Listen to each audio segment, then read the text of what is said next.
यदि बच्चों को हम अपने कार्यक्रम में, अपनी गतिविधियों में यदि शामिल नहीं करते हैं तो जो हमारा लक्ष्य है, जहां पर हम पहुंचना चाहते हैं, वो कड़ी कहीं न कहीं काफी पीछे छूट जाएगी।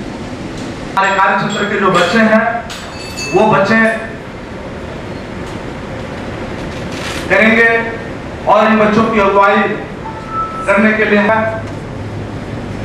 मैं आप दोनों लोगों से आग्रह करूंगा कि हमारे कार्य क्षेत्र प्रीतम, डॉली आएंगे और जैसा कि मैंने पहले ही बताया था, बहुत ही ऐतिहासिक क्षण है। हम चाहेंगे कि आप ताली बजाकर बच्चों का स्वागत करें। बच्चे जो हमारे समाज के नींव हैं, आज इन्हें यह अवसर प्रदान हुआ है शिक्षा परियोजना की मुखिया के साथ इस अहम अभियान को आगे बढ़ाने की दिशा में इसमें आप तीनों अपना कदम आगे बढ़ा रहे हैं।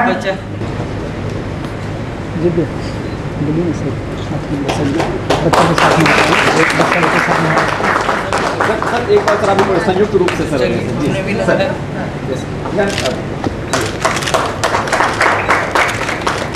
स्थिति में होंगे, आप देख रहे होंगे, हम आपको बताना चाहेंगे कि इंटरनेशनल की सहयोगी संस्थाएं हैं। हम इस कार्यक्रम के पक्ष में एक हस्ताक्षर अभियान चला पूरे बिहार में।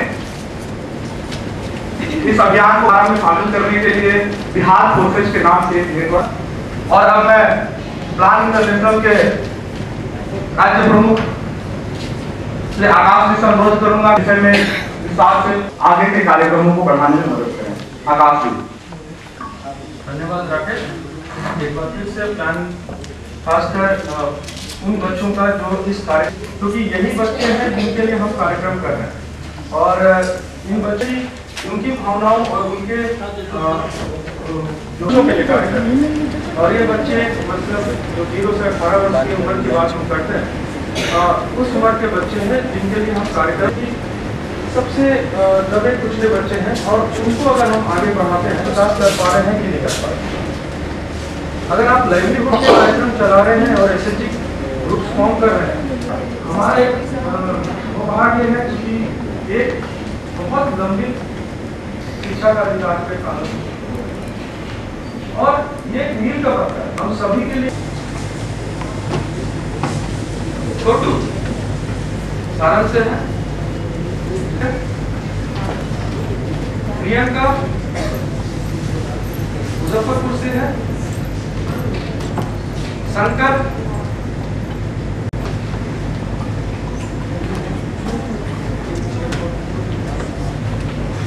धन्यवाद आकाशी।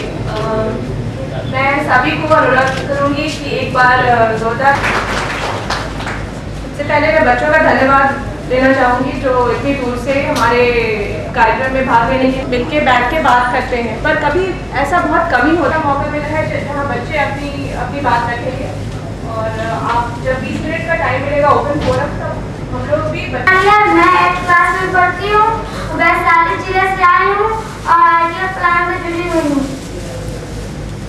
मेरा नाम नवीन कुमार मेरा है। मैं नारायणपुर से आया हूँ।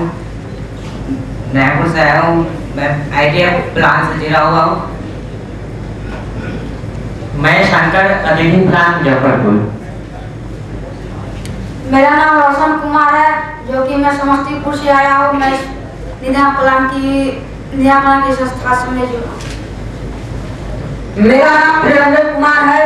मैं सारण से आया हूँ। नव जागृति प्लान से जुड़ा मुना मुनि मंच का सदस्य हूँ। मेरा नाम छोटू कुमार सिंह हुआ और मैं 9th क्लास में पढ़ता हूँ और मैं नव जागृति मुना मुनि मंच सारण से आया। मेरा नाम निकी कुमारी है। मैं 9th क्लास में पढ़ती हूँ और बिरसिंहपुर से आई हूँ। मेरा नाम प्रियंका कुमारी है। मैं अतिथि प्लान मुजफ्फरपुर से आई।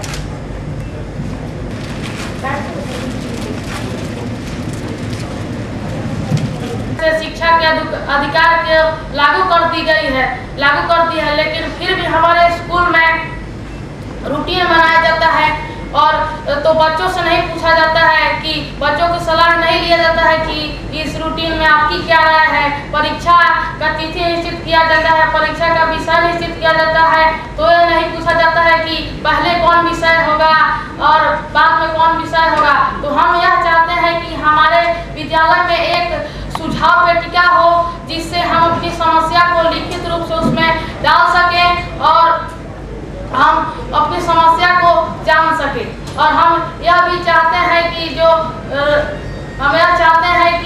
जो राइट पार्टिसिपेशन होता है वो हमारे विद्यालय में जैसे कोई कार्यक्रम होता है तो उसमें हम लोगों की भागीदारी नहीं ली जाती है। और आज यह समस्या हो गई है कि कुछ जो लड़के हैं जो लड़कियों के साथ अभद्रपूर्ण व्यवहार करते हैं, जिनसे लड़कियां जब 8वें से अधिक वर्ष में जाती है तो उनको दूर जाना पड़ता है, तो स्कूल छोड़ देती है और उनके माँ बाप कम ही उम्र में उनकी शादी कर देते हैं। इसलिए हम बच्चों की सुरक्षा के अधिकार यहाँ पे का हनन हो जाती है। धन्यवाद छोटू। यानी कि आप बताइए क्या कहना चाहती हैं? हम लोग जानते हैं कि हर आदमी के लिए शिक्षा बहुत जरूरी है, लेकिन यहाँ हम लोग के गांव में स्कूल पास में है, लेकिन उसका जो नियम है वो हम लोग के पहले से तो शिक्षा में सुधार हुआ है, लेकिन फिर भी अभी शिक्षा में सुधार लाने की जरूरत है। अभी अक्सर देखा जाता है कि 90% बच्चे जो है वो सरकारी स्कूल से जुड़े हुए हैं, लेकिन सरकारी स्कूल में जो है जो उसका नियम कानून जो होता है वो सही ढंग से चालू रूप से नहीं किया जाता। हम लोग और जो है उस स्कूल में जो गांव के जो अभिभावक है वो तो उसके पास के स्कूल में एक अभिभावक के रूप में होना बहुत जरूरी होता है, क्योंकि बच्चे के साथ क्या हो रहा है नहीं हो रहा इसके बारे में भी उनको जानना बहुत जरूरी होता है। और हम लोग के स्कूल में जो अभिभावक जो है ज्ञानम शीलम गुणो न धर्मा ते मृत्यु लेते भूमि भार भूता मनुष्य रूपेण निराश रहती। जी हाँ, विद्या ज्ञान एक ऐसी चीज है जिसके बिना मनुष्य इस धरती पे बोझ के समान है। हम सभी जानते हैं कि शिक्षा हमारे लिए कितना महत्वपूर्ण है। हम सभी यह भी जानते हैं कि हमारी जो आबादी है उसमें से 90% बच्चे जो हैं वो सरकारी विद्यालयों में जाते हैं, जबकि 10% बच्चे जो है प्राइवेट कॉन्वेंट में जाते हैं। फिर भी हम ये क्यों कहते हैं कि सरकारी विद्यालयों में पढ़ाई नहीं होती है? हम ये नहीं कह सकते हैं कि सरकारी विद्यालयों में टीचर में मेरिट कम है या उनके टीचरों में पढ़ाने की क्षमता नहीं है। नहीं, सब कुछ है हमारे विद्यालय के टीचरों में। बस यही बात है कि वो रिस्पॉन्सिबिलिटी जो होती है वो रिस्पॉन्सिबल नहीं है इस चीज के लिए। इसके लिए सरकार के द्वारा इंस्पेक्शन होना समय समय पे जरूरी है। हमारे विद्यालय में हमेशा सर्वेक्षण होना चाहिए कि हाँ भाई क्या पढ़ाई का रूटीन चल रहा है, क्या नहीं हो रहा है। इन सभी चीजों की कमी है और पढ़ाई में शिक्षा में वाकई सुधार हो रहा है। हमारे यहाँ जो सर्व शिक्षा अभियान है सब पढ़े जो चला है वो काफी हद तक अपने उद्देश्य को पूरा करने में सफल हुआ है। नया पैटर्न आया है ग्रेडिंग सिस्टम, ये बहुत ही बढ़िया पैटर्न है। इससे क्या होगा कि इस बार का जो रिजल्ट आया है, पहले बच्चे रिजल्ट को सुनकर बहुत आत्महत्या कर लेते थे, खुदकुशी कर लेते। टीचरों को ऐसी ट्रेनिंग्स दी जानी चाहिए जिससे बच्चों पे जो कॉर्पोरल पनिशमेंट हो रहे हैं और लर्न विदाउट फियर भयमुक्त स्कूली शिक्षा के बारे में हमारे टीचरों को बताया जाना चाहिए कि क्या है कि शादी तो फिर बाद में ही हो सकती है, कुछ दिन बाद, और पढ़ाई तो बार बार नहीं हो सकती है। शादी के बाद बहुत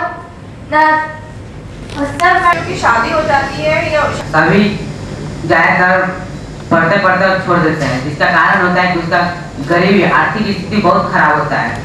इससे कारण उसको माता पिता काम में लगाते हैं और बेटियों को तो केवल 8 या 9 पढ़ाते हुए भी कभी 8 तक पढ़ाकर शादी कर देते हैं। सोचते हैं कि इतना पढ़ लिया और बहुत काफी हो गया, इससे उसका जीवन यापन होता है। और समाज में आज बुराइयों बहुत बढ़ गई है, इसीलिए बहुत से समाज के लोग लड़कियों को 8-10 इससे ज्यादा नहीं पढ़ाना चाहते हैं। की बात हो रही है, फिर भी कुछ शिक्षक हैं जो बच्चे को डंडा से मारते हैं, मुर्गा बनवाते हैं, तो ऐसे बच्चों भी स्कूल से विमुख हो जाते हैं। और कुछ ऐसे स्कूल के आसपास जो दादागिरी दिखाते हैं, तो ऐसे बच्चे जो कितनी लड़कियां डर के मारे छोड़ देती है, और कुछ ऐसी घटनाएं होती है जिनसे माता पिता को मजबूर होना पड़ता है अपनी लड़के बेटी को कम उम्र में शादी करने में। तो आपको क्या लगता है, क्या करने से सरकार को या और लोगों को क्या कदम उठाना चाहिए कि ये सब बंद हो और बच्चे स्कूल जाएं, कोई पढ़ाई ना छोड़े? इसके लिए हम कहते हैं कि बच्चों की सुरक्षा की जाए। कैसे, आप बताइए, आपको क्या लगता है? हमको लगता है कि जो दादागिरी दिखाते हैं वो कितने लड़के डर के मारे छोड़ देते हैं, तो हम चाहते हैं कि बच्चों की सुरक्षा की जाए कि ताकि वे नियमित पढ़ाई कर सकें। जी, मेरा जहाँ तक अनुभव रहा है, मुख्य कारण है विद्यालय में जो शारीरिक और मानसिक हिंसाएं होती है बच्चों के ऊपर, वह मुझे सबसे मुख्य कारण लगता है। क्योंकि हम भी स्कूल में पढ़े हैं, हम भी वहाँ के माहौल को देखे हैं और बहुत कुछ जाना है कि हाँ कैसे बच्चे अपने शारीरिक और मानसिक हिंसा से स्कूल ड्रॉप आउट कर देते हैं या फिर टीचर के द्वारा उन्हें प्रताड़ित किया जाता है। तो इन सभी कारणों से बच्चे ड्रॉप आउट कर देते हैं। खासकर लड़कियों की मैं बात करूं तो लड़कियों को कम उम्र में ही शादी उनकी इसलिए हो जाती है ताकि हमारे माता पिता को, लड़कियों के माता पिता को, उनके पेरेंट्स को डर रहता है कि नहीं स्कूल जाते समय रास्ते में उनके साथ कुछ अनहोनी हो जाए। लेकिन अनहोनी हम करते हैं, हम भाई ही करते हैं। हम भाई उनकी सुरक्षा की जिम्मेवारी को नहीं ले पाते हैं और हम रक्षक हैं और उन्हीं पर हम भक्षक का रूप धारण कर लेते हैं। तो यहाँ पे हमें रिस्पॉन्सिबल होना पड़ेगा, इस चीज को समझना पड़ेगा कि नहीं वो हमारी बहन है और हम अपनी बहन के साथ दुर्व्यवहार नहीं कर सकें। यदि हम ऐसा सोच रख लेते हैं तो लड़कियों को पढ़ाने में आगे माता पिता को कोई कठिनाई नहीं होगी। स्कूलों में देखा था कि शारीरिक मानसिक हिंसा तो है, लेकिन स्कूल की दयनीय स्थिति जो होती है उसके कारण भी बच्चे छोड़ देते हैं। या तो अपने माता पिता को लड़की का शादी करना हो या फिर उसके घर में अगर काम करने लायक घर में काम करने के वाले कोई नहीं रहते हैं, इसके कारण भी स्कूल को बीच में छोड़ना पड़ता है। और बड़े बड़े टॉपिक्स, शिक्षा का अधिकार और गर्ल विदाउट फियर यानी कि भयमुक्त शिक्षा की भी बात कर रहे हैं। पुराने जमाने में एक अंग्रेजी की कहावत थी, leave the rod and spare the rod and spoil the child, यानी कि अगर डंडा छोड़ा तो बच्चा बिगड़ गया। पर हमारे बच्चे कहते हैं कि डंडा उठाने से बच्चे बिगड़ जाते हैं और पढ़ाई छोड़ देते हैं। तो मैं बच्चों को बोलूँगी कि और बताइए कि आपके स्कूल में आप कैसा, अपना मॉडल स्कूल अगर आपका हो, सपनों का स्कूल हो, तो कैसा स्कूल चाहते हैं आप? क्या करना चाहते हैं अपने स्कूल में? क्या होना चाहिए आपके स्कूल में? ईमानदारी होनी चाहिए और बच्चे को जैसे सुने हैं कि और अभी बताए हुए हैं कि मुर्गा बनाया जाता है और मारा जाता है, इससे बच्चे स्कूल छोड़ देते हैं। और मुर्गा बनाने से बच्चे शर्मिंदा होकर भी स्कूल छोड़ देते हैं और स्कूल छोड़ देते हैं तो उन बच्चे को विकास कैसे हो सकता है। इसलिए हम बच्चे को यही कहना है कि बच्चे की भागीदारी होनी चाहिए और बच्चे से जैसे परीक्षा में रूटीन होता है तो उसे बच्चे को पूछना चाहिए कि पहले मैथ हो या इंग्लिश हो, उससे पूछकर ही रूटीन लिखवाना चाहिए, तभी हम बच्चे का यही कहना है। सरकार जो है बहुत ही एजुकेशन प्रॉपर्टीज जो है विद्यालय में दिलवाई है, विद्यालय में लाइब्रेरी भी दिलवाई है, विद्यालय में खेल से सीखने वाला, पढ़ने वाला बहुत सारे साधन उपलब्ध कराई हैं। लेकिन वही चीज है कि उसका यूटिलाइजेशन सही जगह पे सही समय पे नहीं हो पाता है और जिनके द्वारा बच्चों को सिखाया जाना चाहिए वो प्रॉपर्टीज मिले चुके हैं। लेकिन वही है कि हमारे जो टीचर हैं वो उनके अनुसार नहीं चलते हैं, अकॉर्डिंग टू चिल्ड्रेन के अनुसार नहीं चलते हैं और बच्चे को जो पढ़ाना चाहिए खेल के माध्यम से वो नहीं हो पाता है।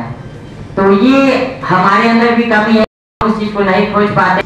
अपने बच्चों के भविष्य में सोचते हैं कि वे मेरे बच्चे स्कूल जाए और अच्छी से अच्छी बातें सीखें और मेरा नाम रोशन करे। और जिससे कि जो बच्चे भी अपने स्कूल में, सरकारी स्कूल में जाते हैं तो देखा गया है कि विद्यालय में भवन की कमी होने के कारण भी बच्चे सही से नहीं शिक्षा ग्रहण कर पाते हैं। और देखा गया है कि शिक्षक जो बच्चे एक ही क्लास में रहते हैं अधिक शोरगुल होने के कारण भी पीटे जाते हैं, जिससे कि बच्चे की ऐसी ठोकर से कि बच्चे के अपना सपना जो टूट के चूर हो जाता है, जिसे वे अपने लाइफ में कभी भी नहीं ऐसे बड़े आदमी बनने की सोच सकते हैं। जैसे कि मास्टर टीचर को अधिक से अधिक ट्रेनिंग दिया जाए कि बच्चे को कैसे दुलार प्यार से पढ़ाया जाए। तो अगर शोरगुल करते हैं तो क्या करना चाहिए टीचर को? शोरगुल करते हैं तो टीचर को मुख्यमंत्री योजना की तरफ से भवन का निर्माण कराया जा सके, जिससे कि भवन अधिक से अधिक बढ़ सके, जिससे कि बच्चे के पढ़ने में मन लगे और शिक्षक को पढ़ाने में मन लगे, कि जिससे कि बच्चे हाँ, वो तो हो गया कि भवन निर्माण होगा स्कूल के। और आपके सपनों का स्कूल कैसा लगता है? विद्यार्थी बहुत ज़्यादा रहते हैं, सर को कमी रहती है तो पढ़ाई भी उसमें विषय की कमी हो जाती है, मगर विषय एक ही सर। बच्चों ने अपने सारे मुद्दे रख दिए, कहीं टीचर की कमी है तो कहीं इंफ्रास्ट्रक्चर की कमी है, कहीं टॉयलेट नहीं है, अगर टॉयलेट है तो टीचर अपने लिए उसको यूज़ करते हैं और बच्चों को उसमें अलाउड नहीं होता है जाना। कहीं किसी बच्चे का कहना है कि बच्चों की भागीदारी काफ़ी ज़रूरी है, तो कहीं सुरक्षा की बात आती है। अब बच्चों की बात सुनने के बाद हम लोग के पास करीब 10 से 15 मिनट है जब हम लोग बच्चों से कुछ सवाल कर सकते हैं। तो आप लोगों के कोई सवाल हो या बच्चों से कुछ पूछना हो तो स्वागत करते हैं, आपको बधाई देते हैं। आपने बहुत अच्छी बातें की है। आपकी बातों से हमारी जिज्ञासा बढ़ी है। मैं एक प्रश्न आपसे पूछना चाहता हूँ कि क्या आप लोगों को अपनी शिक्षा में कभी गरीबी बाधा के रूप में नज़र आती है कि नहीं आती है? क्या इस बात को आप महसूस करते हैं कि हमारे परिवार के लोग गरीब हैं, हमारे गार्जियन की अच्छी आमदनी नहीं है, ये हमारी शिक्षा में कहीं बाधा आती है कि नहीं? दूसरे कन्वेंट के बच्चों को जो शिक्षा प्राप्त वो कर रहे हैं जिस सुविधा से, वैसी समानता के रूप में आप बच्चों को शिक्षा नहीं मिल पा रही है, इसमें कहीं गरीबी आपकी बाधा आती है कि नहीं आती है? मैं ये आपसे जानना चाहता हूँ। माता पिता के लिए ये बहुत ही अहम बात होता है गरीबी। सरकार जो अपनी शिक्षा पद्धति अपनाई हुई है, सरकार जो शिक्षा के ऊपर इतनी सारी स्कीम चलाई हुई है, उनके बारे में यदि जानकारी नहीं है उन पेरेंट्स को, तो उनके लिए जो है गरीबी बहुत बड़ा मुद्दा है। लेकिन जिनके पास अवेयरनेस है हमारे कम्युनिटी के लोगों में, उनके लिए मैं समझता हूँ कि गरीबी उतना बड़ा बात नहीं है, क्योंकि हमारी सरकार जो है 6 से 14 वर्ष के बच्चों के लिए निःशुल्क शिक्षा पद्धति लागू की हुई है। तो वहाँ पे जो है मिड डे मील योजना के तहत उनको भोजन भी किया जाता है, बुक्स भी उपलब्ध कराए जाते हैं। तो मैं नहीं समझता हूँ कि उनके लिए गरीबी उतना ज़्यादा कारण होगा उनके पढ़ाई में बाधा होगी। और रही बात कि बहुत सारे बच्चे जो हैं टीचर जो है प्राइवेट स्कूल के अपेक्षा उतना अच्छा तरीके से नहीं पढ़ा पाते हैं, तो पढ़ाते हैं प्राइवेट स्कूल से ज़्यादा मेरिट उनके पास है हमारे सरकारी टीचरों के पास। वही चीज़ है कि थोड़ा सा जिम्मेदार होना पड़ेगा, बच्चों को अपना समझकर पढ़ाना होगा ताकि उनका रुझान प्राइवेट स्कूल की तरफ ना हो। स्कूल का या कोई कॉन्वेंट स्कूल के जो टीचर में होते हैं और जो एक आपके सरकारी स्कूल के जो शिक्षक हैं उनमें होती है, तो आपको नहीं लगता कि उनकी मानसिकता में एक बदलाव की भी जरूरत है? रहना होगा। इसके लिए जो है हमारे समाज को आगे आना पड़ेगा और जो टीचरों को उनके कर्तव्यों का पालन कराने के लिए सिखाया जाता है, उनमें उनको बहुत ही अहम भूमिका निभाना होगा। शंकर के अलावा और भी कुछ आप बोलेंगे? कुछ जवाब देना चाह रहे हैं आप? हम ये नहीं कह सकते हैं कि प्राइवेट या सरकारी में कोई अंतर है। जो शिक्षक के पास उतनी कैपेसिटी होनी चाहिए कि वो प्राइवेट में भी, कोई सरकारी प्राइवेट से हमको ये होता है कि प्राइवेट में अच्छा पढ़ाई होता है, सरकारी में गलत पढ़ाई होती है, ये नहीं होती है। पढ़ाई तो अच्छी होती ही है, ये हम कहना चाहते हैं। दूसरे नंबर पे गरीबी की बात आती है कि गरीबी के कारण लोग नहीं पढ़ पाए, क्योंकि सरकारी सुविधाएं जितनी हैं, आपके पास में स्कूल है, निःशुल्क शिक्षा मिल रहा है, अब तो पोशाक मिल रहा है, साइकिल मिल चुकी है बच्चों को, और भी विभिन्न प्रकार की सुविधाएं, मध्याह्न भोजन है या विभिन्न तरह के सरकारी कार्यक्रम चल रहे हैं। तो फिर ये आपको क्या उचित लगता है कि गरीबी की वजह से, ठीक है शिक्षा की क्वालिटी में जैसे प्राइवेट स्कूल और सरकारी स्कूल का जो है वो अलग एक मामला हो सकता है, लेकिन बच्चे पढ़ेंगे नहीं गरीबी के कारण, ऐसा आपको लगता है? और एक अंतिम अपेक्षा हमारी आपसे ये है कि एक बच्चे ने कहा कि हमारे विद्यालय में 400 बच्चे हैं और 3 ही शिक्षक हैं, जबकि स्थानीय स्तर पर शिक्षकों के नियोजन का अधिकार पंचायत को दिया गया है, जिला स्तर पर उसकी निगरानी की जाती है। तो आज के डेट में भी अगर 400 बच्चे पे 3 शिक्षक हैं तो ये घोर आश्चर्य की बात है। तो क्या आपके अभिभावक लोगों ने इस स्तर पे पहल किया है? आपको भी पता होगा कि नियोजन के आधार पर शिक्षकों को काम पे लगाया गया है। तो ये 3 चीजें हमारी अपेक्षाएं हैं, यदि आप बता पाए तो। के सदस्य हैं वो हमारे गांव के ही व्यक्ति होते हैं, उनका चयन विद्यालय में हुआ है ताकि विद्यालय से हमारे समाज का सामंजस्य बैठ सके और विद्यालय में कैसी क्रिया हो रही है, क्या क्या कार्य हो रहे हैं, क्या क्या योजनाएं बन रही है, उनकी जानकारी जो है हमारे विद्यालय को भी रहे और हमारे समाज को भी रहे। इसके लिए ये विद्यालय शिक्षा समिति का गठन हुआ है। लेकिन यहाँ पे रेगुलर बैठक की बात करें तो कहीं कहीं ही ऐसा हो पाता है कि नियमित बैठक हमारे अभिभावकगण का शिक्षकों के साथ हो पाता है, लेकिन अधिकतर विद्यालयों में ऐसा नहीं हो पाता है। नियमित बैठक हम इसकी अपेक्षा नहीं कर सकते।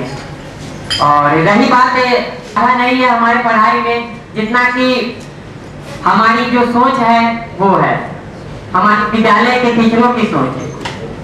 आपको क्या करना है, अस्पताल का जो अपना कर्तव्य नहीं समझ पाते हैं और लोग दवाई लेने अस्पताल जाते हैं तो उन्हें 1-2 दवा देकर और भेज दिया जाता है। और स्कूल में पढ़ने जाते हैं तो वो टीचर बैठे रहते हैं और पढ़ाते हैं ठीक से। इसीलिए कहा जाता है कि स्कूल, इसलिए कहा जाता है कि अस्पताल से दवाई से कोई काम नहीं चलने वाला है। बैठे होंगे और आपके दूसरे तरफ बड़े लोग हैं और आपसे हाजिर जवाब हो रहा है। ये आप लोगों की ज़िंदगी में शायद पहली बार, बहुतों की ज़िंदगी में पहली बार, बहुतों की ज़िंदगी में 2-3 बार हो चुका होगा। मेरा ये पहला प्रश्न है कि आपको ये कैसा लग रहा है, पहला बात। दूसरी बात,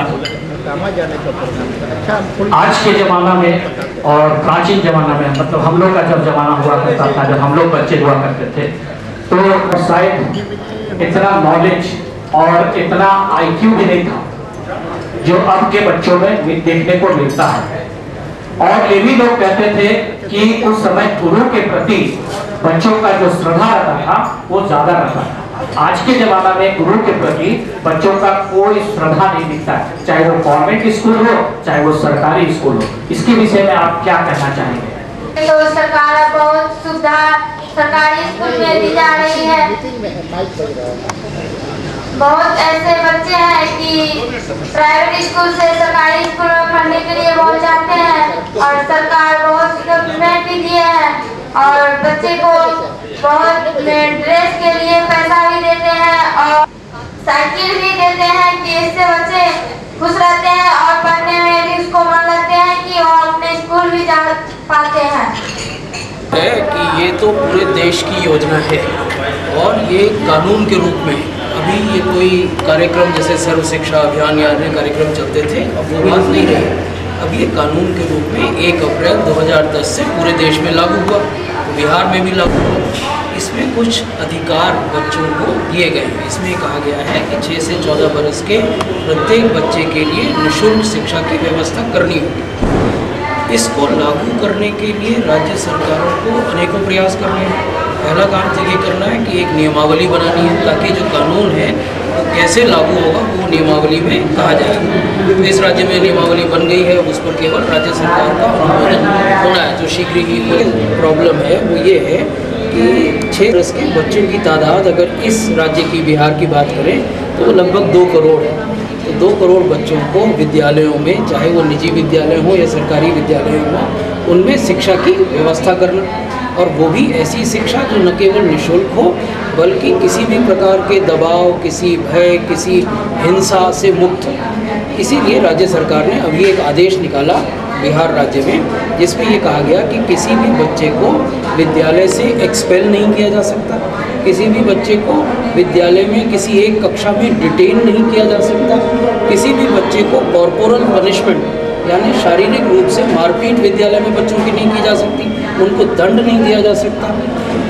पहला क्लास से लेकर 8वां क्लास तक कोई परीक्षा आयोजित नहीं होगी। तो ये आदेश सरकार ऑलरेडी निर्गत कर चुकी है इस राज्य में, और ये बहुत बड़ा पहलू है जो इस शिक्षा के अधिकार कानून में है।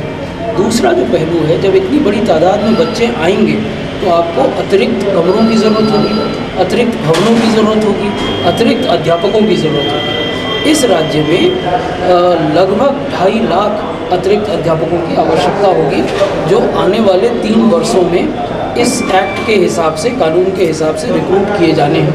तो वो तैयारी प्रारंभ हो गई है। इस साल वेतनमान के लगभग 35,000 शिक्षक और नियत वेतन के लगभग 68,000 शिक्षकों की नियुक्ति राज्य सरकार करेगी। लेकिन बहुत बड़ा काम है, व्यापक काम। वैसे ही जो कमरे और विद्यालय भवनों की आवश्यकता है, हमने पिछले 4.5 वर्षों में लगभग 95,000 अतिरिक्त कमरे इस राज्य में बनाए, लगभग 6,500 नए विद्यालय भवन बनाए।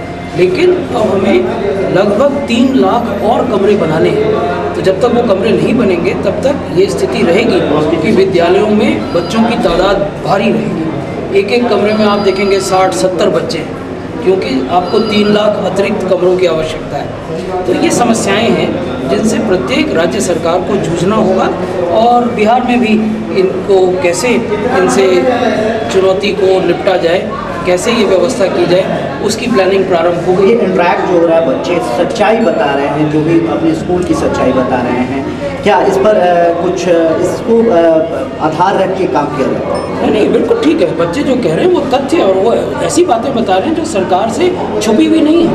ये ऐसा नहीं है कि पहली बार ये कोई चीज़ बताई जा रही है।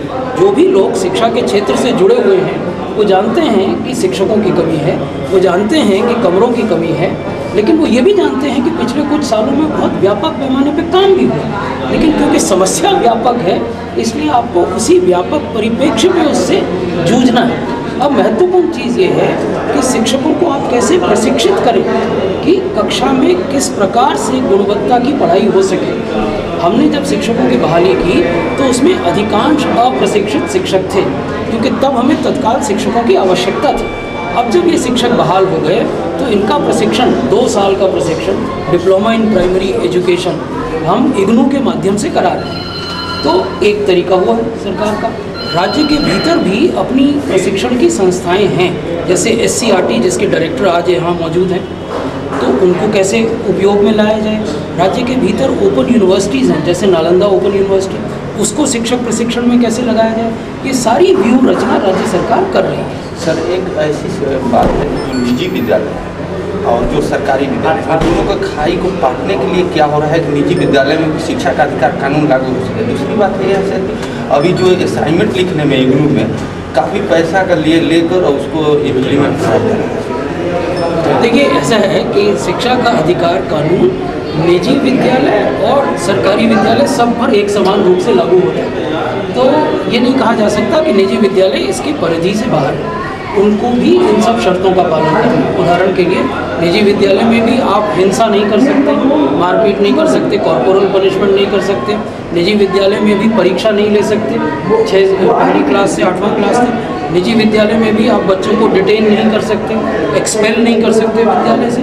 तो कानून तो सबके लिए है, लेकिन आवश्यकता इस बात की है कि समाज में एक अवेयरनेस, जागरूकता पैदा हो, ताकि लोग जानें कि कौन से अधिकार इस कानून ने आपको दिए और कौन सी ऐसी चीज़ें हैं जिसको कानून ने निषेध किया, बंद कर दिया। जब आप जानेंगे तो आप उसकी शिकायत कर पाएंगे। अगर आपको जानकारी ही नहीं है कि कानून ने कॉर्पोरल पनिशमेंट को बैन कर दिया, बंद करवा दिया और दंडनीय अपराध बना दिया, अगर कोई शिक्षक किसी को हिंसा करता है किसी बच्ची के खिलाफ विद्यालय में, तो उसको इस कानून में दंड के प्रावधान है। तो ये जानकारी होना जरूरी है। जब जानकारी होगी तो लोग शिकायत करेंगे तो उस पर कार्रवाई होगी।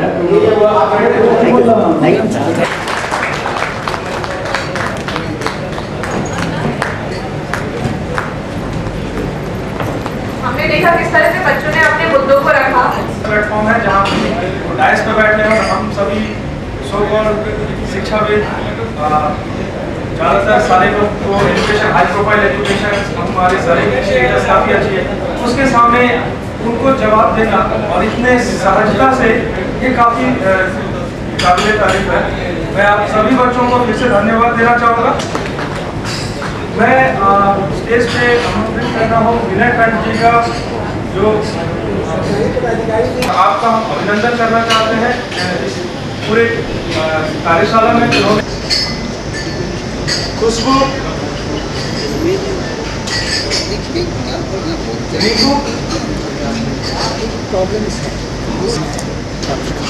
मीना,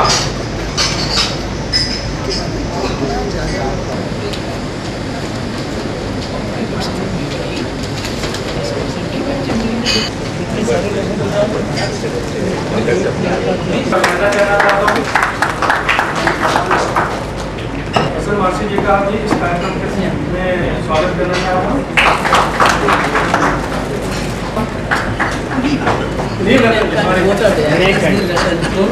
जोड़ दिए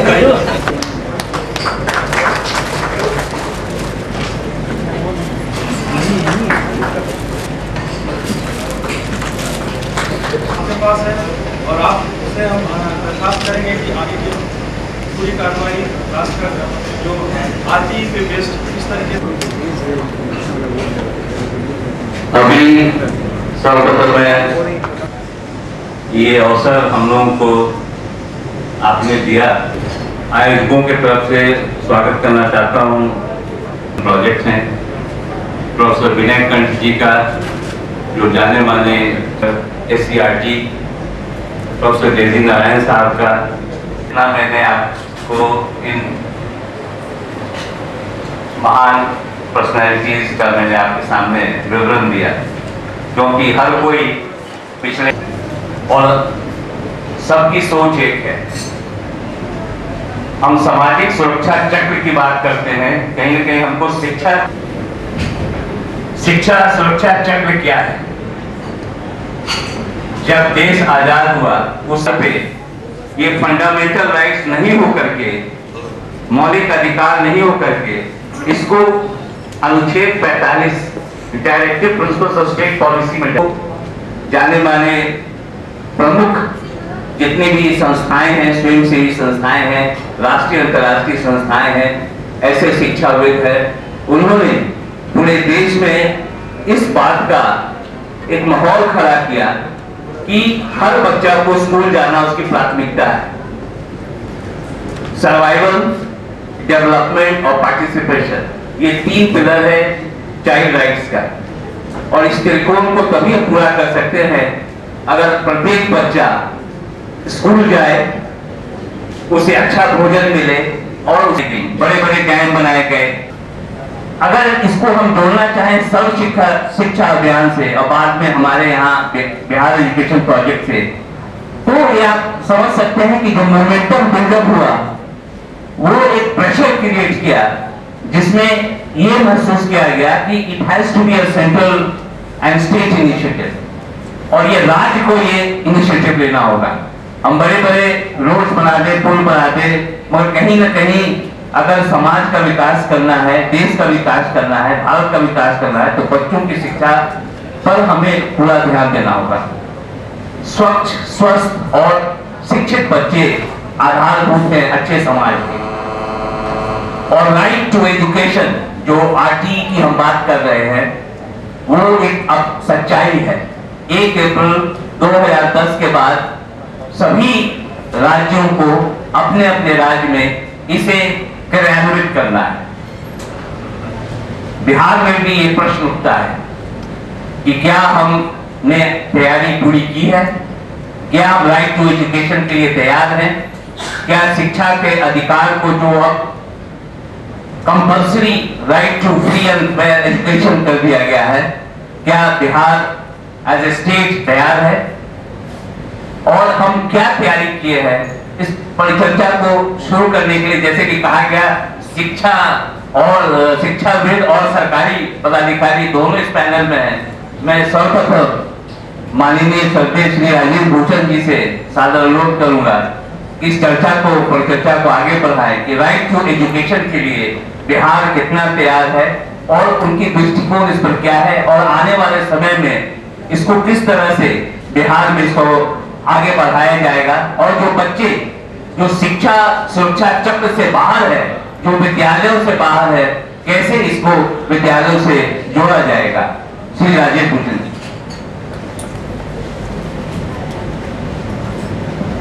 धन्यवाद।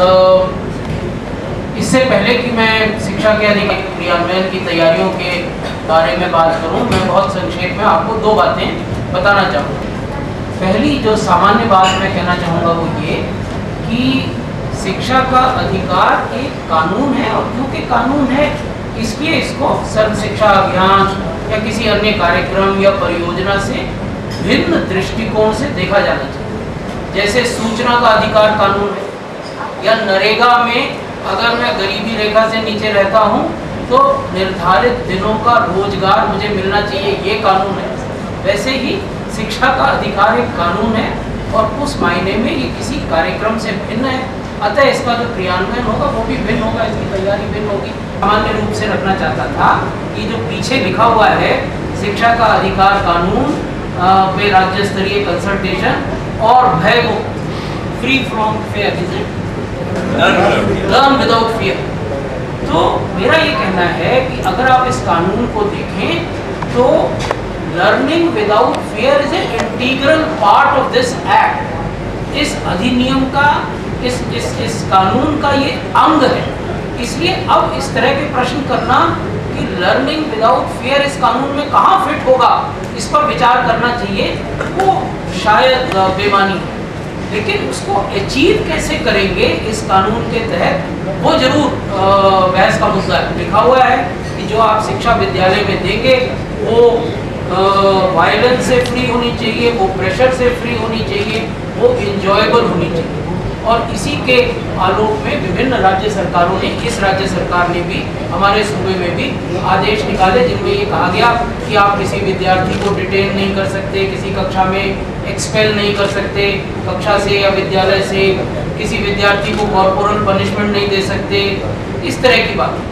ये अचीव कैसे की जाएंगी वो बहस का मुद्दा है, लेकिन ये दो अलग चीज़ें नहीं, they are integral part now as part of the act. तो ये दो सामान्य बातें मुझे आपके सामने रखनी।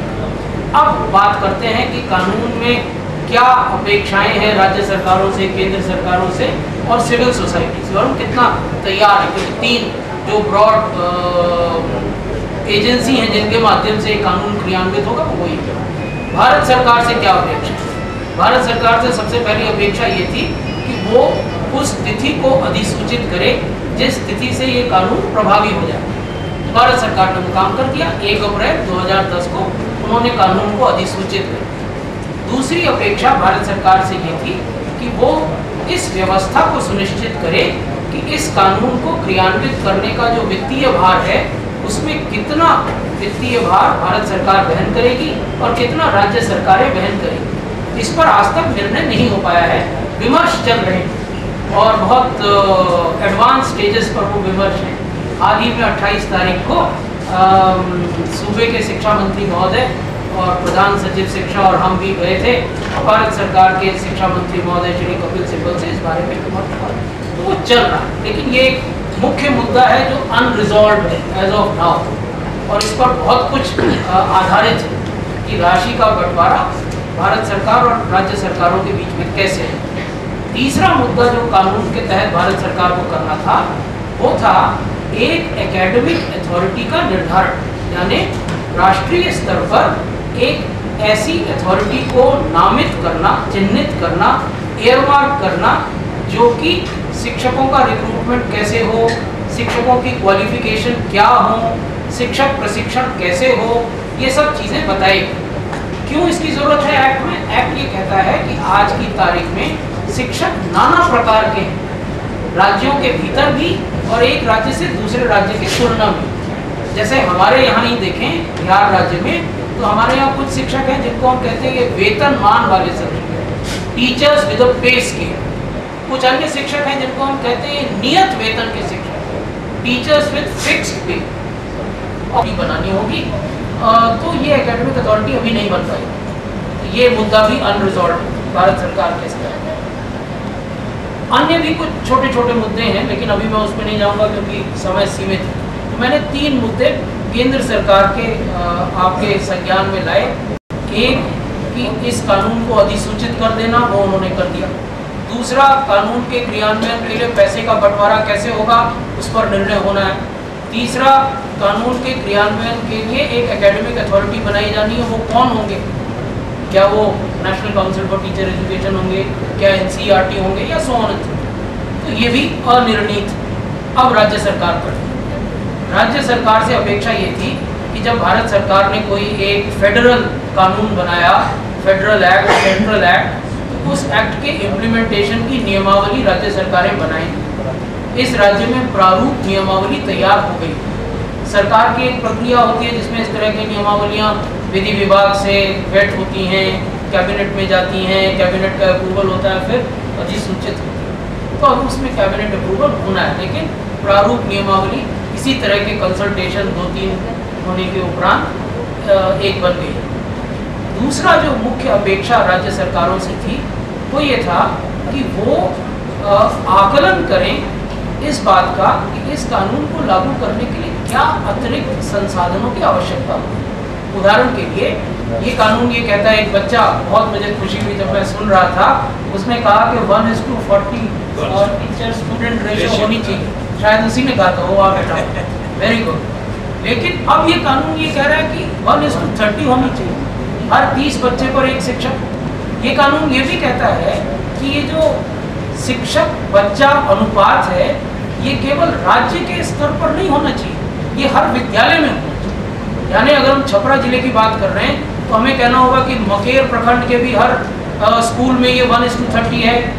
सोनपुर के भी हर चीज़ ये थी कि जैसे भारत सरकार के स्तर पर एकेडमिक अथॉरिटी का निर्धारण होना है, वैसे ही राज्य सरकार के स्तर पे भी एक एकेडमिक अथॉरिटी हो, वो भी निर्धारण हो गया। वो प्रारूप नियमावली में है जिसका अनुमोदन कैबिनेट से किया जाना है।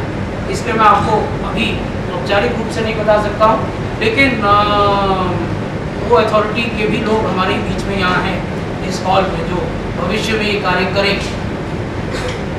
इसके बाद जो सबसे महत्वपूर्ण चीज़ थी जिसमें कि हमारा कुछ एडवांटेज है इस राज्य का, वो ये था कि हर विद्यालय के संचालन और रख रखाव में समुदाय की भागीदारी सुनिश्चित करने के लिए राज्य सरकारों को स्कूल मैनेजमेंट कमेटीज बनानी है, SMCs, ये शब्द इस्तेमाल किया गया इस एक्ट में। आपको जान के खुशी होगी कि इस एक्ट ने बिहार के विद्यालय शिक्षा समिति मॉडल को हूबहू अपना लिया। हमारे यहाँ विद्यालय शिक्षा समितियाँ होती हैं, 3 बरस की अवधि के लिए उनको चुना जाता है। तो अधिकांश विद्यालय शिक्षा समितियों की 3 बरस की अवधि अब समाप्त हो गई और उनके फिर से निर्वाचन होने होंगे। जैसे पैक्स में एक स्वतंत्र प्राधिकार के माध्यम से निर्वाचन हुए, वैसे ही इनके निर्वाचन भी होंगे संभवतः नवंबर के बाद। और जो अन्य कार्य राज्य सरकार को करना था वो ये था कि मान लीजिए कि कानून तो लागू हो गया और कानून कहता है कि अगर मैं 6 से 14 बरस का बच्चा हूँ तो मुझे निःशुल्क शिक्षा मिलनी चाहिए, और मैं 6 से 14 बरस का बच्चा एक ऐसे गांव में हूँ जिसके अगल बगल कोई विद्यालय नहीं है, तो मैं क्या करूँगा, किसके पास शिकायत करूँगा। तो एक्ट ये कहता है कि राष्ट्रीय स्तर पर शिकायत करना और शिकायत का निराकरण करना इसकी जिम्मेवारी होगी NCPCR, national commission for protection of child right, और राज्य स्तर पर ये जिम्मेवारी होगी स्तरीय आयोग कमीशन जो कि बाल अधिकारों की रक्षा के लिए गठित किए गए। अधिकांश राज्यों में नहीं है, हमारे यहाँ भी नहीं है, तो वो प्रक्रिया राज्य सरकारों को प्रारंभ करनी है। तो हमें भी वो प्रक्रिया अभी प्रारंभ करनी। अब हमने केंद्र सरकार राज्य से बड़ा कार्य इस कानून में मेरे हिसाब से होता है वो ये कि आम जनता तक इस कानून के प्रावधानों की जानकारी को ले जाना। आम आदमी जाने कि कॉर्पोरल पनिशमेंट अब दंडनीय अपराध हो गया, आम आदमी जाने कि विद्यालय में आप 6 से 14 बरस तक परीक्षा नहीं ले सकते, आम आदमी जाने कि विद्यालय में उस नेबरहुड के गरीबी रेखा के नीचे के परिवारों के बच्चों के लिए सुरक्षित है जिस फी का रीइंबर्समेंट राज्य सरकार को करना है। तो इन प्रावधानों की जानकारी अधिकांश लोगों को नहीं है क्योंकि अभी कानून नया है। तो सिविल सोसाइटी ऑर्गेनाइजेशंस की सबसे प्राथमिक जिम्मेवारी ये है कि इसका व्यापक प्रचार प्रसार हो प्रावधानों। दूसरी जिम्मेवारी ये है कि जहाँ जहाँ इन प्रावधानों का उल्लंघन हो रहा है, जैसे मैंने आपको कहा कि राज्य सरकार ने एक आदेश निकाल दिया कि यदि आप शिक्षक हैं और मैं बच्चा हूँ तो आप मुझे पीट नहीं सकते, लेकिन आप मुझे पीटे जा रहे हो। राज्य सरकार तक लाएं, ये बहुत बड़ा काम है। और एक प्रेशर ग्रुप क्रिएट करें विद्यालय के स्तर पर और फील्ड में, ताकि इन प्रावधानों का पालन हो सके। तो अभी संक्षेप में मैं इतनी बातें आपके सामने रखना चाहूँगा। मैंने अपने समय को जरूर ओवरशूट कर दिया, I am very sorry for that. Thank you. धन्यवाद राजेश भूषण जी, आपने बहुत ही महत्वपूर्ण जानकारी दी। ताकि हमारे प्रतिनिधि और डायरेक्टर एससीईआरटी डॉक्टर हसन वारिस जी मौजूद हैं, मैं उनसे अनुरोध करूंगा कि इस चर्चा को वो आगे बढ़ाते हुए अपनी बात रखें। डॉक्टर हसन वारिस। पीडी साहब ने बहुत विस्तार से सारी बात बता दी। मैं ज़रा सा हट करके यह बताना चाहता हूँ कि विद्यालय में बच्चों के लिए अट्रैक्शन होना बहुत ज़रूरी है। जब तक ये अट्रैक्शन आकर्षण नहीं होगा विद्यालय में, वो राज्य सरकार हो या हमारी समिति हो, इम्प्लीमेंट करने में थोड़ी कठिनाई होगी। आकर्षण कैसे होगा? आकर्षण इस तरीके से होगा कि बच्चों के साथ पढ़ने लिखने के साथ साथ पुस्तक और कॉपी के साथ साथ वहाँ अन्य बहुत सारी चीज़ें की जाए, एक्स्ट्रा करिकुलर एक्टिविटीज, उनके खेल पर ध्यान दिया जाए, उनको राज्य के बारे में बताया जाए, परिभ्रमण कराया जाए, एक्सकर्शन पर ले जाया जाए, समय समय पर पिकनिक आयोजन। मुझको याद है पहले जो हमारे स्कूल हुआ करते थे तो तुलसी जयंती होती थी, गांधी जयंती होती थी, स्वतंत्रता दिवस क्या है आपका, गणतंत्र दिवस, इन सभी अवसरों पर सुबह से शाम तक विद्यालय में कार्यक्रम होते थे, जो आज के तारीख में इन सबों का अभाव हो गया। तो राइट टू एजुकेशन के इम्प्लीमेंटेशन की सफलता के लिए यह बहुत ही आवश्यक है कि पढ़ाई लिखाई के साथ साथ एक्स्ट्रा करिकुलर एक्टिविटीज़ कराया जाए और उन्हीं के माध्यम से विशेषकर प्राइमरी विद्यालय में जो पर्सनालिटी के व्यक्तित्व के शील गुण हैं, जैसे कोऑपरेशन, सच बोलना है, लापरवाही नहीं करना है, आलस्य नहीं आने देना है, माता पिता अपने बड़ों अपने शिक्षकों की इज्जत करना है, ये सारे ऐसे गुण हैं जिनका विकास अगर एक बच्चे में 6 से 10 साल, 8 साल, 11 साल के अंदर हो जाता है, तो फिर बाद के वर्षों में उनको उनसे हटाना बहुत डिफिकल्ट है। और ये अगर विकास हो जाता हम बच्चों में, तो आप समझिए आपने एक सभ्य नागरिक के निर्माण में 80% काम कर दिया। आज से 40 साल पहले जो हमने अपने शिक्षकों को देखा सरकार ने, वो इमोशनल अटैचमेंट और उनका कमिटमेंट अपने कार्य के प्रति लैग कर रहा है। आवश्यकता ऐसी बात की है कि ये दोनों चीज चाहे जैसे भी हो, सरकार की ओर से हो, समाज की ओर से, सारा चीज सरकार नहीं कर सकती है। इसमें समाज का, एनजीओ का, हमारे बहुत सारे सोसाइटीज हैं, उनकी बहुत अहम भूमिका है। जब तक ये दोनों चीज नहीं आएगी साथ साथ, तब तक थोड़ी परेशानी है इस एक्ट को लागू करने में। और एक पॉइंट यहाँ और है, एक पॉइंट और है कि आज हम शिक्षाविद जो है बहुत बड़ी बात करते हैं, पेडागोजी की बात करते हैं, कंस्ट्रक्टिविज्म की बात करते हैं, लेकिन कमिटमेंट की बात नहीं करते। बच्चों से हम कैसे बात करेंगे इसकी बात नहीं करते। अगर हम कमिटमेंट की बात करें और बच्चों से इमोशनल अटैचमेंट की बात करें, तो बच्चों से हम कैसे बात करेंगे इसकी बात नहीं करते। अगर हम कमिटमेंट की बात करें और बच्चों से इमोशनल अटैचमेंट की बात करें, तो ये सारी विधियाँ स्वयं अपने आप बच्चों में आ जाए, अपने आप शिक्षक में आ जाएंगे और वो बिल्कुल उनसे इस तरीके से व्यवहार करेगा जैसे एक माता पिता का। जैसे आपको बताते हैं, हर माता पिता अपने बच्चों को सही बनाने के लिए उनको दंडित करते हैं, लेकिन कहीं से कभी कोई शिकायत नहीं आई कि माँ ने अपने बच्चों को ऐसा मारा कि वो हॉस्पिटल चला गया, चला मर गया। आज क्या बात है कि प्राइवेट स्कूल हो या सरकारी स्कूल हो, उसमें कोई अलग नहीं है कि बच्चे को इस तरीके से दंडित करते हैं कि उसको हॉस्पिटल चले जाने की नौबत है। पहले मैडम जो आप कर रही थी, बच्चों के साथ कवर करें प्रोग्राम। उन्होंने कहा spare the rod spoil the child. पहले के शिक्षक अगर बच्चों को मारते भी थे तो क्या आपने पहले 40 साल पहले 45 साल पहले सुना कभी कि कोई बच्चा हॉस्पिटल चला गया, या किसी बच्चे ने टीचर ने उसको अगर मारा हो तो स्कूल को घेर लिया? इसलिए कि वो मारते भी थे तो इस तरीके से मारते थे कि बच्चों पर उसका कोई घातक प्रभाव नहीं हो, केवल उसका ये मैसेज जाए कि जो तुम काम कर रहे हो या उचित नहीं है, आइंदा ध्यान रखिए। बस ज़्यादा मैं नहीं कहना चाहता हूँ, अपनी बात नहीं बस। एक अजीम किस्म की दृष्टि है, इससे बहुत सारी बातें उलझ जाती हैं यहाँ पर। पहली बात जो मैं कहना चाहूँगा, मैं भी सोच रहा था, तो पहली बात जो मुझे लगी कि इस एक्ट में एक चीज़ थोड़ा बहुत ज़रूर है कि ये चाइल्ड सेंटर बनाने की कोशिश हुई है, बाल केंद्रित कहीं से। इस बात को राजेश भूषण जी ने कहा और ये महत्वपूर्ण बात है कि उसको कहीं ना कहीं से एक रखा गया है।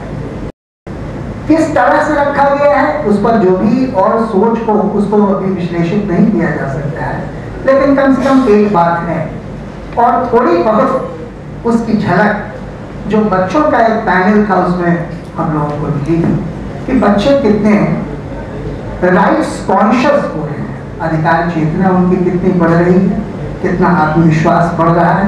ये एक अच्छी बात है। देश में जिस तरह से हम आगे बढ़ रहे हैं उसमें सबसे अच्छी बात वही है।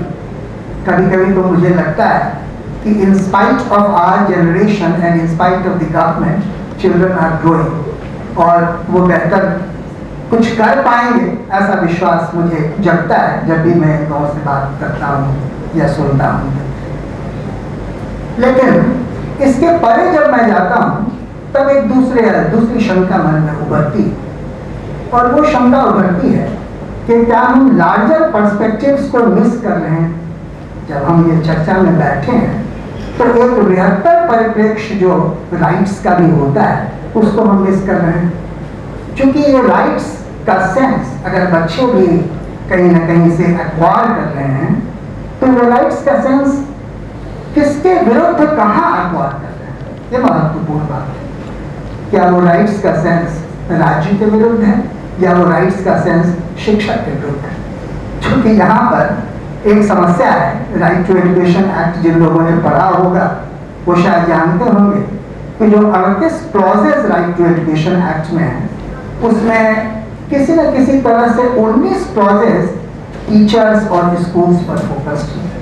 19 आधे उन्हीं पर फोकस्ड। उनको क्या करना है, उनकी क्या सीमाएं हैं, उनकी क्या रिस्पॉन्सिबिलिटीज है, इत्यादि इत्यादि, इन चीजों पर बहुत ज्यादा जोर है। उसका आपका सारा दायित्व तो कहीं न कहीं से एक्ट में बढ़ दिया गया है, उन पर कटघरे में खड़ा कर दिया गया है निरीह शिक्षक, जिसकी तनख्वाह के बारे में भी कोई आश्वासन नहीं दे पाते हैं, जिनके सेवा शर्तों के बारे में भी कोई आश्वासन देने की स्थिति में न राजेश भूषण जी हैं न कपिल सिब्बल साहब हैं, कोई नहीं। चूंकि दूसरी बात जो एक्ट में निभरती है जिसको लेकर नागरिक समाज की काफी शिकायत रही है कि उस दायित्व का बोझ ही नहीं सरकार बने। चूंकि एक दायित्व होता है ना, एक रिस्पॉन्सिबिलिटी होती है, एक अकाउंटेबिलिटी का सेंस होता है और जो भी फंडामेंटल राइट जब आप बनाते हैं किसी चीज को तो फंडामेंटल राइट तो स्टेट के विरुद्ध एक तरह से मिलता है। राज्य को क्या करना है और राज्य के विरुद्ध हमको क्या प्राप्त होता है जिसमें हम शिकायत लेके कहीं जा सकें, हम कुछ कर सकें। हाईएस्ट लेवल पर उसका प्रोटेक्शन सुप्रीम कोर्ट से भी होना चाहिए। राइट टू कॉन्स्टिट्यूशनल रेमेडीज भी अवेलेबल होता है, फंडामेंटल राइट का कोई भी प्रावधान हो उसके। और यहाँ पर इस तरह से ये एक्ट पूरा बनाया गया है, उसकी सीमा है जिसमें किसी चीज का दावा करने की स्थिति में हम लोग पहुंच ही नहीं पाते। एक बहुत कमजोर किस्म का एक कमीशन जिसकी चर्चा राजेश भूषण ने की है, उसका प्रावधान है जो national commission for the protection of child rights है या उसका जो स्टेट वर्जन है उसकी चर्चा वहां पर है, जो बना भी नहीं। क्यों नहीं बना है इसका कोई जवाब किसी के पास नहीं। कोई ऐसी चीज नहीं है कि न बनाई जा सके। कोई बहुत बड़ा वित्तीय प्रावधान भी वहां पर नहीं है जिसकी आवश्यकता है। और वित्त के बारे में तो कहीं कुछ साफ बात उभर ही नहीं रही, क्योंकि पहली जरूरत वित्त की होगी इतना बड़ा एक्ट जब ला रहे हैं, इतने सारे बच्चों का भविष्य जिसके साथ जुड़ा हुआ है, तो वित्तीय प्रावधान के बारे में एक साफगोई होनी चाहिए थी। वो अभी तक बात साफ नहीं हो पा रही है, जैसा अभी राजेश भूषण जी स्पष्ट कर रहे थे। हमारी तो छोटी सी मांग रही है और सरकार 1968 से कम इस बात को लगातार दोहराती रही है। अब तो कितना वक्त हो गया, समझिए कि 42 वर्ष हो चुका है कि 6% राष्ट्रीय आय, और अभी भी वो 4% नहीं पहुंच पाते। कम से कम उतना कर दीजिए, फिर आगे बात सोची जाएगी कि उसमें इतना कुछ हो सकता है या नहीं हो सकता है। लेकिन उसके लिए भी न केंद्र की सरकार तैयार है, न राज्य की सरकार। राज्य की सरकार केंद्र से अपेक्षा अपनी कहीं रखेगी उसके सामने कि भाई हमको इतना चाहिए, हमको क्या करना है, कहां से लाना है, इसके लिए भी जो एक्सरसाइज उसको करना है, उसमें कहीं ना कहीं से मैं समझता हूं कि कोई बहुत सीरियसनेस, किसी गंभीरता का एहसास मुझे नहीं हो रहा है। और जहां तक केंद्र की सरकार है, केंद्र की सरकार कुछ कमिट करने को साफ ढंग से तैयार नहीं है। जिस समय एक्ट आया उस समय भी नहीं थी, आज भी नहीं हो पा रही, ये कठिनाई। इसलिए कैसे ये सारा का सारा एक्ट क्रियान्वित होगा। राजेश भूषण जी ने जिक्र किया कुछ और एक्ट्स का।